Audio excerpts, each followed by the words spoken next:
I've been fortunate enough to make six figures wholesaling every single year. At the end of the day, people want to be heard and understood.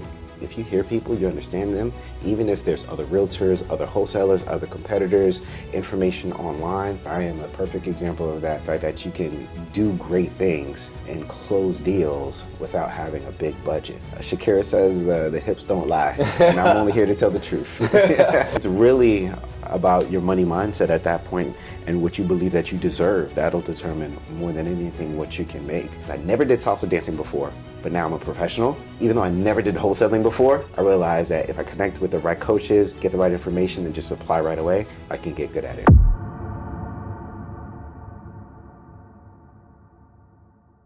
So we're back in another episode of the AI-preneurs podcast, and this time I had my good friend and our client, Watson.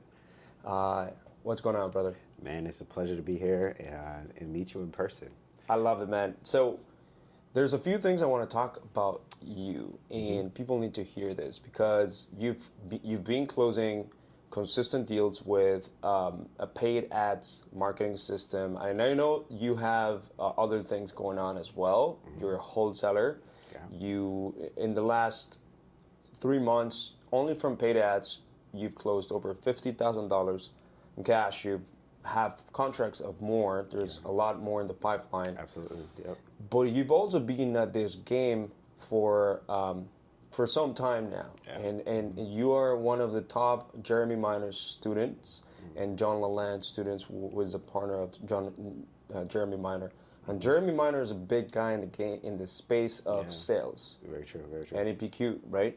So you became a sales. You're becoming really good at sales, where we can call you, compared to the average investor and wholesaler, you're a sales master. And compared to the average, and obviously, dude, you're always working on yourself. Absolutely. You're always improving. So tell me a little bit more about the deals that you have closed in the last few years, in the last few months. What is it that you've been doing in wholesaling that made you become successful, close, several $10,000, $20,000, $30,000 deals, and a little bit of how that, having sales mastery ultimately allow you to close more? Yeah, and first of all, thank you so much for having me on the podcast today. It's definitely an honor, to be here and to be here with a vendor. I mean, I'm your client, so I appreciate the work that you do, Esteban, and how you're bringing leads into the business and giving me the opportunity to close deals. So I think at the end of the day, what I'm a huge fan of is controlling what you can control. And whenever we're talking about any type of sales environment, you can't control people's emotions, you can't control the outcome of a sales conversation, but you can control what you say, and you can control your approach, and you can control your process. And then by having a very consistent process, you can have a predictable way to determine how much you're going to make, what your revenue is going to be, what the outcomes are going to be. So from a very earlier on in my sales career, I started off when I started selling credit cards in the airport, insurance, selling energy, supply services. It became very apparent that the better salesmen always had a script, and they always had a process, and they always had ways to overcome objections. So in wholesaling, I just took that same mindset and applied it to wholesaling. So starting off, obviously didn't have a lot of money to go into it. I started off in November 2020, full-time after getting laid off of my business banking job. And knowing that I didn't have too much money to put into it, I just really focused on having the best possible conversations with sellers. And I think that is the foundation of all the success that I've had. I mean, over the last, 5 years, it's about to be 5 years in a couple months, I've been fortunate enough to make six figures wholesaling every single year. Last year, making over $200,000, cracking that for the first time, closing over 20 deals. But even with that, I still knew that there was another level, because most of the scripts and most of the processes that I've learned was either on YouTube or other programs that sounded like every other program.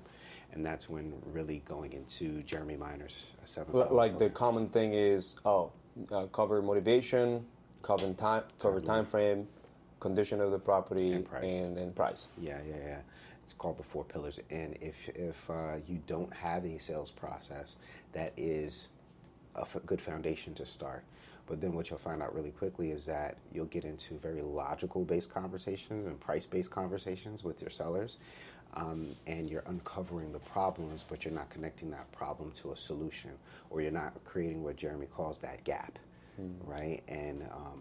And through that NEPQ process, which we could get into a little bit later, what you're doing is not only understanding what the pain points are, you're understanding how those pain points are impacting them personally, and also getting them very clear on the solution or the result and the outcome that your property owners want, and then creating that gap and crafting your offer to close that gap. And that's been the biggest changer for me over like the last year. And that's how I got to you, really. So after getting the training, improving my sales ability, I was closing my warmer leads. And at that point, I realized that the biggest constraint that I had in my business was that I just didn't have enough people to talk to. Yeah. And if I just took the same sales process and applied it over, a number of leads, instead of old leads, newer leads that are coming in an inbound fashion, where people are reaching out to you for the service that you want, as opposed to you cold calling and reaching out to them, which is a completely different conversation. I knew that with a great sales process and consistent lead flow, the skies are the limit. Dude, that's huge. And a lot of people do not understand the level of awareness and the level of consciousness that these leads have compared to, I don't know, you reaching out to an agent and an agent giving the referral, or you doing cold outreach or whatever. Yeah.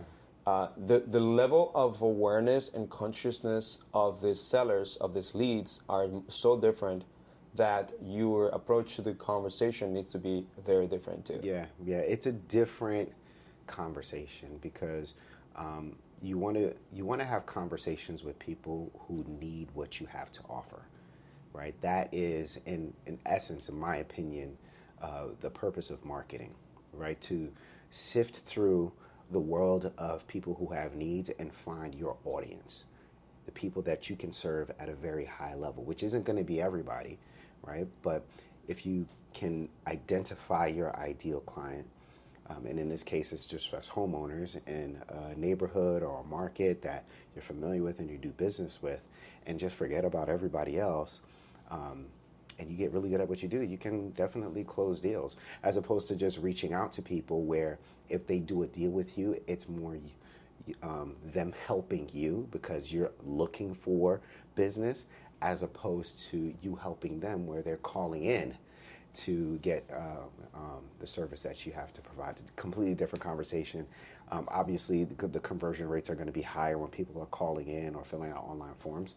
So it's been a game changer for me. But still, there's the different problem solution cycles, I call it like that, where you get a solution, but you still have there's a problem that you need to be aware. Absolutely. So even if they come in inbound and they're reaching out to you, the leads are technically better, but at the same time, since your conversation needs to be better, and there's also looking around in the internet, that means that now there is more competition. Yeah.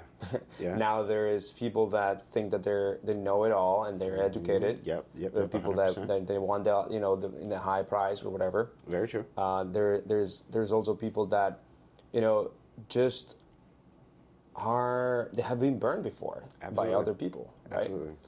And what that just goes to show is that by the time someone fills out an online form via an inbound lead, they have a problem. They're in some sort of distress. The reality is, I believe it's anywhere between 80 and 85% of all homes throughout the United States are sold on the MLS through a realtor. The other 15% are sold for sale by owner and off market. Everybody knows that you can use a realtor.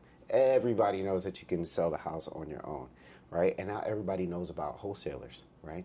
So by the time they get to you, you have you have somebody who's not only motivated, but somebody who's probably educated on all the other options, and they're looking for someone to craft the solution specifically designed to help them solve their problem.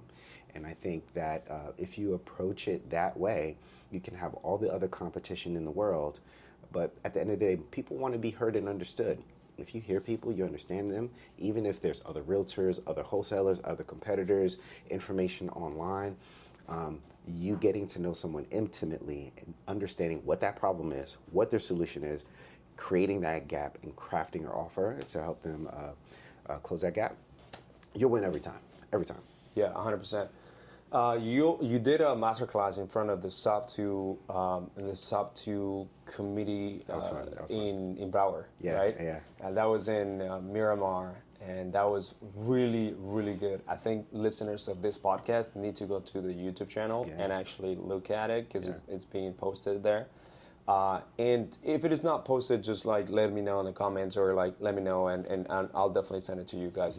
But you covered this entire thing, like how to turn no into an ultimate yes, and how to make sellers never give you basically an objection by going through the NEPQ process, right? Yeah. And so you covered it really well. I want to be able to talk about this a little bit here and a little bit later. But let's talk real quick here. So how much money have you made so far with online leads, paid ads leads, and like tell me a little bit more about those leads. Yeah. So so far we've gotten a little over 70 leads over the last, I would say it's been almost 5 months now. Yeah, 70 leads over the last 5 months. Our ad spend, is to be completely transparent, we're doing like $60 a day, right? In ad spend, that's equating to what, $1,800 a month over the last 5 months. So that's less than 10 grand, right? It's probably closer to like 4 grand in ad spend. And we've clocked over $50,000 closing four deals through inbound leads. So just to give a little bit of a background about like the size of my team, it's just me, one admin, transactions coordinator. That's it, right? So for anyone who is looking to like just get into this at the bare minimum, and think you have to have a big budget to close deals, I am a perfect example of that. The fact that you can do great things and close deals without having a big budget. But with a great sales process. You have to have a good sales process. You have to have That's the biggest difference. Yeah. So you have to have a good sales process. So in terms of like those numbers, I've run paid ads before through Google PPC, and I saw the power of it back in 2021. Actually, in 2022. I ran some Google PPC ads. I had an investor actually who I sold him a deal. We made $27,000 on the assignment, right, for the deal. And he was like, holy crap, Watson, like, how do I get some of this wholesale money, right? I mean, he's like, I have no problem paying you $27,000 for the deal, but how do I get in on this? And we worked it out where I started doing Google PPC, and he would be the investor investing in the Google PPC campaign. So it was no money out of my pocket. And that was my first taste of it, actually closing deals from inbound leads. After a while, the investor decided, instead of, he wanted to move his money and invest in other real estate things. So we cut that campaign. But going into hustle media, I already knew the power of it. So yeah, what is it? $50,000 in revenue, spending less than 10K. That's a 5x return on invested profit, and because you still have other contracts, but they're not closed just yet, right? Oh yeah. I mean, we have a couple of really big deals. Actually, while I was here in Miami, what was it, 2 days ago? One of the hustle media leads that came in, I went to see the property, made an offer, followed up a couple times, and literally while I was here, she called me back and said, hey, what's our next steps? Locked the deal up for $51,000, and I already have it and a buyer in for $79,000. Dude, that's huge. Yeah, 28 grand. I mean, and we're in like Philadelphia, which is a tough market for to actually do transaction coordination. Tons of title issues in Philadelphia, and the average property price is around $250,000, like the median price. But in some neighborhoods, you get them for 50, you sell them for 70. You get Yeah, them for 80, you sell them for 85, or you get them for 100 and you sell them for 130. Yeah. So there's plenty of opportunity there. Yeah, and also I have to say that you're playing with the bare bones minimum. We actually almost never now allow clients on getting only $60 a day. That was like 2022, 2021 like budgets. Yeah. But that's because it was also cheaper to get leads back then. We only allow clients to do $100 a day. Really? Right. Yeah. So you're one of the lucky ones essentially that we're allowing to do that just because of your skill sets, right? And I saw something different in you, and I know that over time we'll increase it. Right? We'll increase it. Yeah.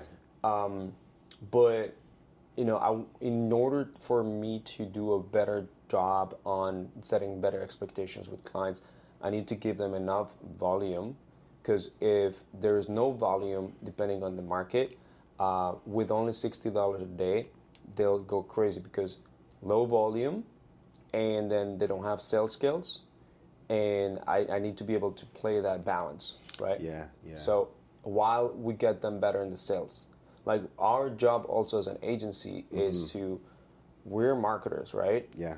But marketing is literally sales in creative, in words, in copywriting. Like, so we also need to be on the same page with sales, and it's a collaboration. I mean, the classic,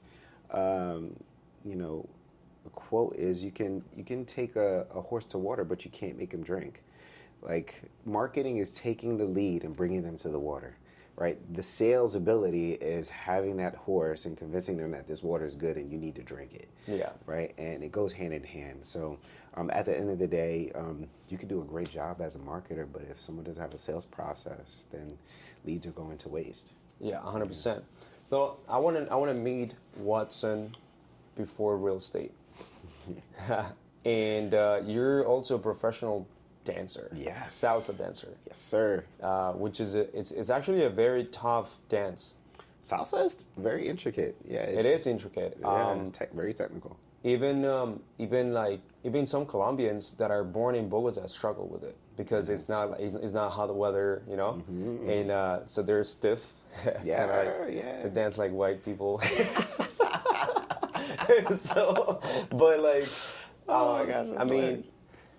It requires a skill, right? And you've been doing that professionally. Absolutely, yep. For how long have you been a salsa dancer? Man, it's a little. It's about 15 years, 16 years. I've been dancing. So I mean, probably as a professional, a little bit more than a decade. Dude, that's actually a lot of time. It's a lot of. I should have a PhD in this dance thing. I don't know why I don't. Yeah. So, and no ladies are saved from you. I mean, I can dance with them all, man. I can dance with them all. They say that dancing is like the best way to approach a woman and actually impress a woman and have create some sort of relationship. Yes. Listen. Shakira says the hips don't lie, and I'm only here to tell the truth. All right, so Watson before real estate, what was it? Before real estate, I did become a professional dancer. But I was always interested in real estate. So, like, just to give some background, at 19 years old, working at the bookstore in the Philadelphia International Airport, during my shifts, I would just like crack open books. You look like a bookstore type of guy. Like, yeah, right. Like, it would make sense at 19 for me to be, working at the bookstore, and I would just crack open books. One of the first books I've read on business was the Cash Flow Quadrant. Nice. From the Rich Dad series. Long time ago, right? Yeah, long time ago. We're talking about like 2004 or 5. Yeah. Right. And that really sparked my interest in real estate. But growing up, I only watched my parents, who were both born in Haiti, Haitian immigrants. I'm first generation Haitian American. I saw them both work 9 to 5. So I didn't know anything about entrepreneurship or passive income or starting your own business. So after like reading those books and understanding the real estate side of things, I ended up getting a sales job. My brother put me onto a sales job in the airport selling credit cards. And instead of making like $7 an hour, I would see him make like $1,200 a week just talking to people, right? And my first job was at Sbarro's, like making pizza dough, right?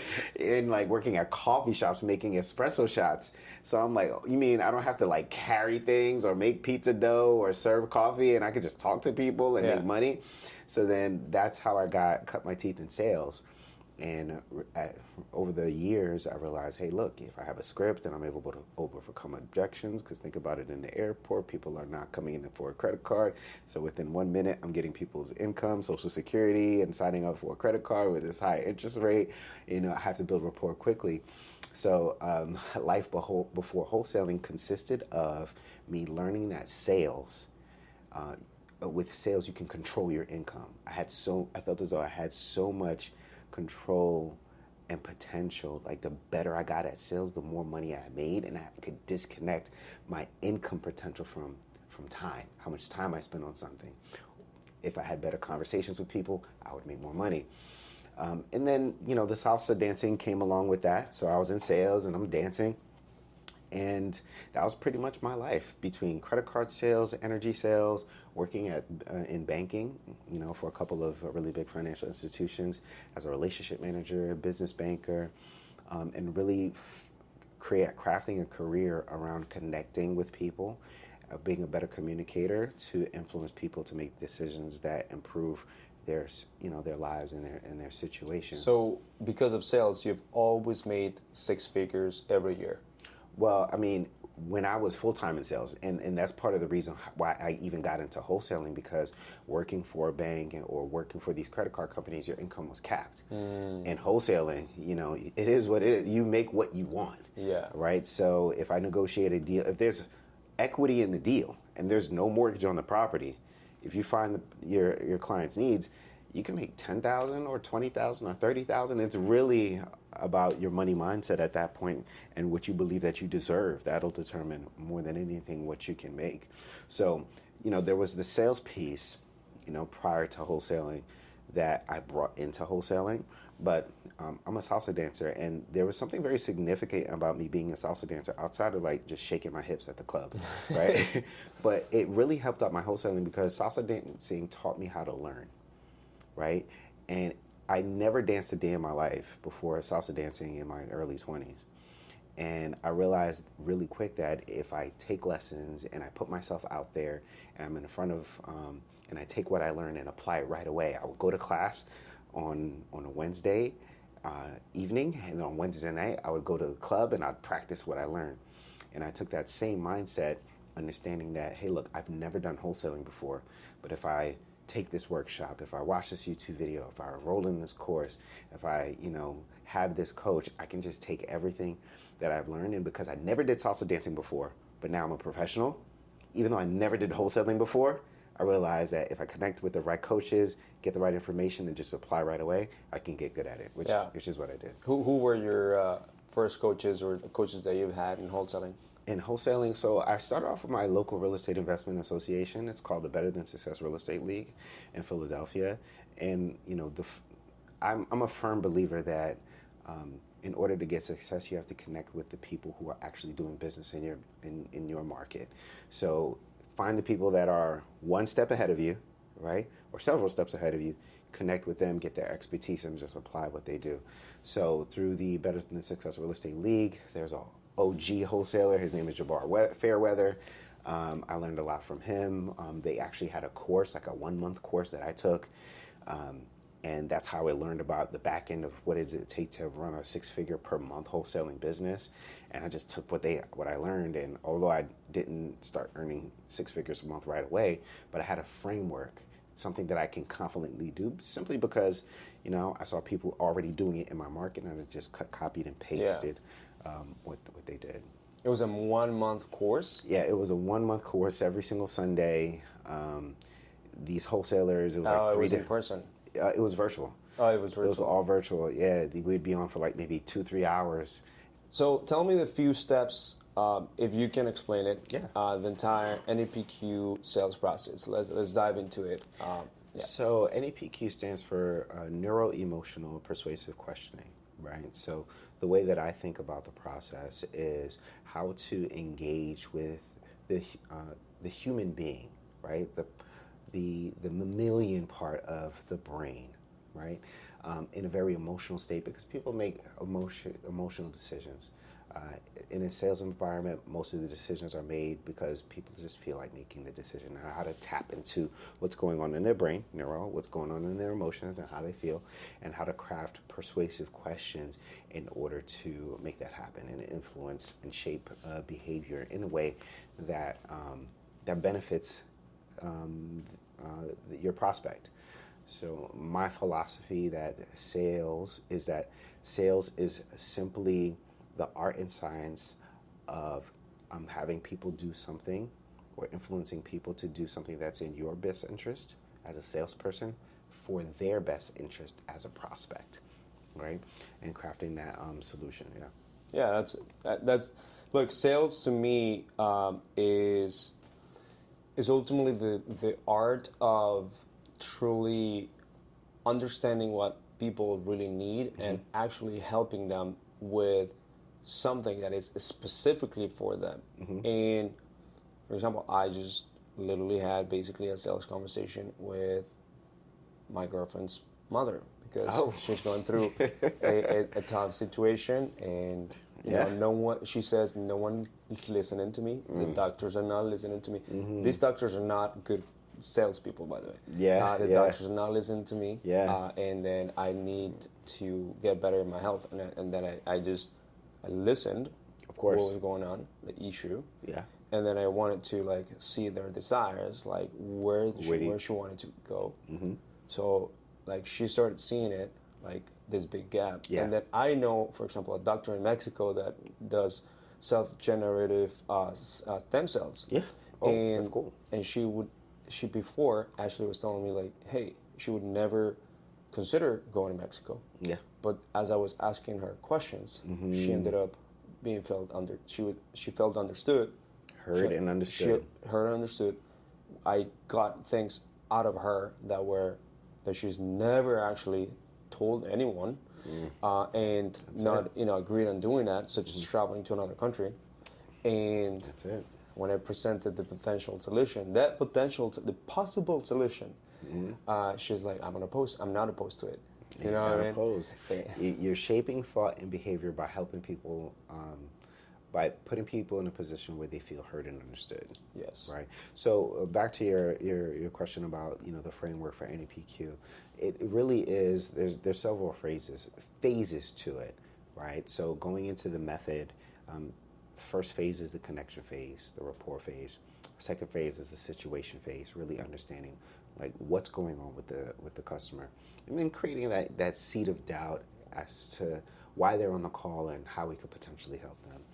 Understanding that problem awareness phase. And I think the biggest thing that a wholesaler, specifically a wholesaler, can take away from that problem awareness phase is not just understanding what the problem is, but how does that problem impact your prospect viscerally in that moment. Two people can be going through foreclosure, but it's impacting them in two different ways. For one person, what's really threatening them is the impact on their credit score. For another person going through foreclosure, it could be the way that it's impacting their relationship with their spouse. And so your conversation from the problem awareness phase is really going to be down to not what the problem is, but how it's impacting them personally. And then from there, you go into that solution awareness phase. Okay, this is the problem. This is how it's impacting you. What is your ideal outcome? And in the solution awareness phase, we're really creating clarity of what life looks like when they get the outcome and the result that they're looking for, getting them excited about that.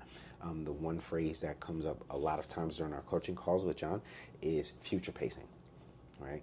Getting them really clear on where they want to go and have them tell you, right? And this is the persuasive questioning part of it, crafting questions so that they can express to you what their ideal outcome is, not what you think it is as a salesperson, right?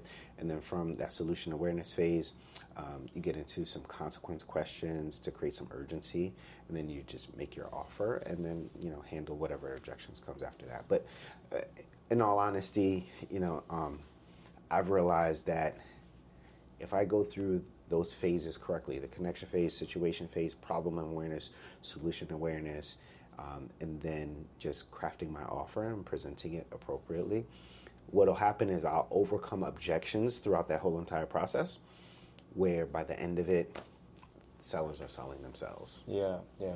Look at this quote right here. I was actually having a conversation with Sales GPT. There's a Sales GPT? Well, I think you can find it, but I created my own GPT. Oh, shoot. I uploaded everything that I could from different people, like from Jeremy Miner, from Colin Gordon, from Jordan Belfort, and I also told them, like, go and understand their methods and them.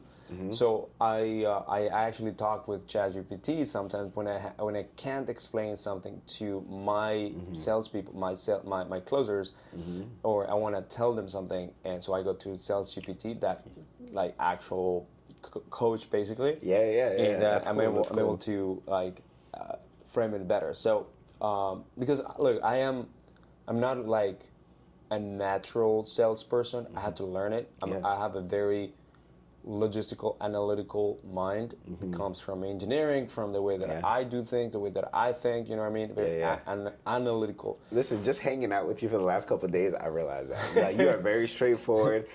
1 + 1 = 2. There's no emotions behind that. It is what it is. Like, we're not playing that game.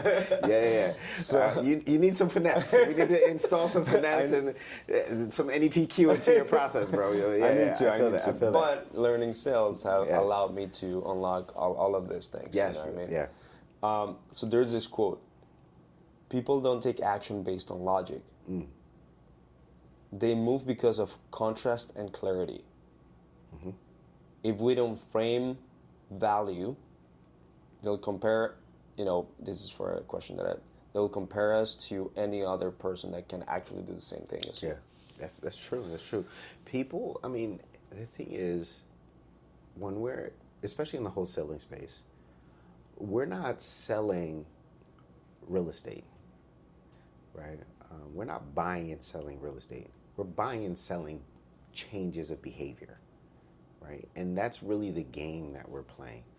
We're playing the game of influence, right? And people make changes in their life, and I believe it's Cody Sanchez or Alex Hormozy, pick your influencer. They've all have said this, that people will make a change when the pain of staying the same supersedes the pain of making that change, right? If you had to stay where you are, if you have a job and you're comfortable, you're never going to make a change. But if the pain of staying in that job is so real and so visceral that then you'll be willing to withstand whatever challenges come with making that change in order for you to change your situation. And that's really what we have to do. And that's what, Sales GPT is telling you, is that we have present clarity, right? And we present our offer in a way where we influence people to make a change, right? That's really the game that we're playing, the game of change. Yeah, dude, that's super huge. What do you think are one of the biggest mindset things that a lot of wholesalers, that they need to know that this is a marketing and sales game, right? It's a marketing and sales game. The more I get into wholesale real estate and real estate investing in general, the more I realize that the amount of money that you make is based on your ability to maintain and grow relationships, right? Not just with your sellers, but with your investors, your buyers, your vendors, the people that you do business with, your lead generation company. So we're not in the real estate business. We're in the people business, for real. Oh yeah, 100%. And then whenever you're growing, you gotta hire. So it's a bit absolutely, more. So absolutely. Recruit, Then right? you got to be a leader. Yeah, absolutely. So, what do you believe? What do you think that some of the things that make wholesalers get stuck in sales, like mindset things, that don't allow them to close more deals, to grow, Yeah. actually like don't maximize the leads that they're getting? What are the few things that you know that is keeping them stuck? Yeah, the first thing that comes to mind is having conversations with sellers where you're creating a price-based thinking conversation as opposed to a results-based thinking conversation. So many times wholesalers will get on the phone and they're crafting their offer based on condition, right? Tell me about the bathroom, tell me about the roof. And by having a very logical based conversation, it really restricts you from understanding what your prospect situation is, and it really keeps you from building that gap. And again, that's the game changer for me specifically, because I've always been good at finding out what the problem is, and then through NEPQ, I really dialed in on figuring out what that impact is on a daily basis. But then it's creating the solution to it. That's the biggest game changer. So I think most wholesalers focus on the problem, they focus on the price, they focus on the motivation, but they don't create that gap and have a conversation with the seller to help them feel heard and understood and allow their offer to be the solution to that problem. So instead of saying, hey, look, I'll give you $200,000 for the house, well, based on our conversation, we'll offer you $120,000 so that you can put down that 3.5% on that property in Delaware that'll help you move closer to your family in Georgia. And that's the difference. $200,000 for the house, that's property and price-based thinking. But $120,000 so you can spend more time with the people that you love, right? And we'll get you a moving truck, and we'll close in your time frame, and crafting that offer that's really geared to help them in their specific situation.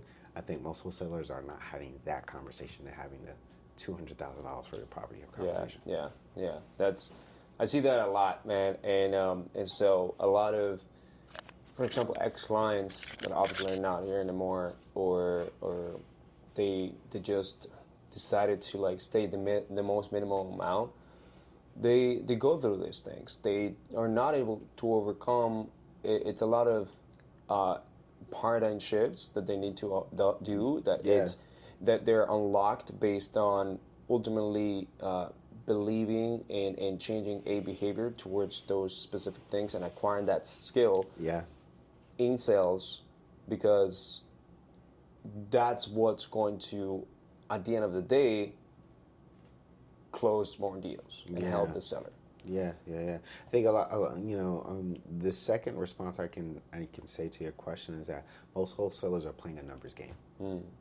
They want to get in front of as many people as possible, just wing it, and the problem with playing the numbers game is that you're gonna get results. You're gonna get the laydowns. Yeah, you're gonna get the dangerous game too. It's a dangerous game because you're gonna think what you're doing is actually working. Yeah. Where if you're generating inbound leads and people are calling in and filling out forms to sell their property, some people are just in a position where it's who's ever up first. Whoever makes the first offer, that's who they're going to go with. You don't even have to have a sales process to close deals as a wholesaler. So I think a lot of wholesalers fall into the trap where they get a deal under contract. They didn't have a script. They don't have a sales process. They don't have coaching.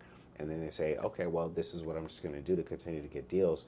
And then they either only get the laydowns and they don't have the staying power because they don't have a system in place to not only get leads but close deals. And I think the other challenge that they have is that they don't know where they are in their sales process. So I know I sound like a broken record and like I'm preaching the NEPQ gospel here, right? That's what it sounds like. But one of the biggest things that I can take away from it is I always know where I am at with a prospect. So even when the process says no, or when they say I need to think about it, or I need to speak to my spouse, I may not have a response in that moment, but I know why I got there. I know how I could have had a better conversation in the beginning to avoid that objection. So, and I'm a huge control freak, right? Any girl that I've ever dated will tell you that Watson likes to have control, right? But with that, it just means to me, in having a conversation, sometimes I would think in the past, prior, like, dang, what could I have said? What could I have done? Through the NEPQ process, I know that, okay, if I lost a deal, I know why. And if I got the deal, I know why. And if I don't have the deal yet, I have a plan in place in order so I can structure, for me to structure a conversation to give me the best possible way to get that deal if I don't have it yet. Yeah, nice. What's the next steps for you and your wholesaling business, man? Leadership. 100%. What do you mean by that? So leadership, so I'm going to be making some pretty big investments into hiring this year. We've got like we mentioned, we've got a couple of leads under contract through Hustle Media that are going to close. And, my mindset now is to really buy back my time, Dan Martell style, right? To really buy back my time. And now we're going to be talking about Dan Martell next episode. Yeah. I'm a huge fan of Dan Martell. I think like I'm going to be the black version of Dan Martell. Right? The Negro Dan Martell right here. Right? But leadership is my next level, right? And really crafting an ecosystem within my business where I can bring people in and have my dreams be so big that their dreams can fit into it when they come into my organization. So I think right now I'm doing the right thing and really improving my sales ability and improving my ability to negotiate and getting that skill set, which will bring in capital, right? And the capital that I'll use, I'll invest it in systems, processes, and my next level in my business is people. Growing, hiring, recruiting some people. Like I've been in that, right? And I've done it with my business partner. I've done it by myself as well. You told me though that you wanted to create a business, a lifestyle business. It's a lifestyle business. Right now it's a lifestyle business. Let me ask you this. Be very honest with you. Yeah, 100%. And I'd love to challenge you if that's okay. That's perfectly fine. So, do you really think that when you start hiring people that it's going to be a lifestyle business? Or at what point do you think it's going to be a lifestyle business? Okay, so define lifestyle business. The way that I see it is that you work for your lifestyle as opposed to you build the business so that you can just get fully freed up from everything that you want so you can choose. So lifestyle business to me is like you work towards getting lifestyle. Yeah. That's your end goal. Yeah. Non-lifestyle business is for you to change lives or build this business that is going to be automated and you take the freedom, time freedom, location freedom, financial freedom to do whatever you want. If you want to keep growing it, keep growing it. But if you want to like not work too much per week, that's okay too because you have automated it. Yeah. So for me, I want to create a business that works without me having to be present at the end of the day, right? So that is the end game for me when it comes to wholesale real estate. And I think, again, no matter where you are in the process, my opinion is that becoming a better negotiation unlocks the world of freedom for you as an entrepreneur in the wholesale real estate space. So that's that. With that being the goal, I think, and I believe that leadership is going to be key to be able to work through people. And yes, I want the lifestyle business. I want to be able to, close deals without me actively having to be present. So that is the next step for me. Okay, that's good, man. So are you thinking about like an order of hiring at this current moment? Or? Yeah, so I had my admin unfortunately leave me about a couple weeks ago, right? So I'm going to be looking for a new admin, a new executive assistant. From Philippines? I've only worked with Filipino executive assistants, and I've been very fortunate to have some excellent virtual assistants. But really now, I'm really going to go in Q2 2025, as we're speaking right now. I really want to start to implement AI into the business to handle admin tasks. And I was actually talking to someone earlier today who is an entrepreneur, and I was telling them about how AI is not going to replace people. AI is going to replace people who don't use AI. So my next admin, I would they're going to have to know and understand AI so that they can become more efficient as well. So that's going to be the next hire, hiring an admin to, again, free me up so that I don't necessarily have to send out contracts. So I don't necessarily have to draft marketing material, follow up with investors and buyers, create automated drip campaigns. All of that can be managed through an admin. We can also help you with that, by the way. Like, we can help you automate that part through the CRM. Yeah. And you guys actually do. Like, you guys have an automation system that's actually pretty diverse, and it works pretty well. But from an admin perspective, for those ad hoc tasks during the day, while I'm on the phone, if the title company needs us to send them a document, I don't have to stop my flow. I can either have my transactions coordinator or my admin or AI, ideally, be able to handle that, manage email inboxes, manage my calendar. So that's going to be the next step, hiring an admin who is well-versed in AI and have those two really tackle the day-to-day tasks that are important but don't necessarily need my attention.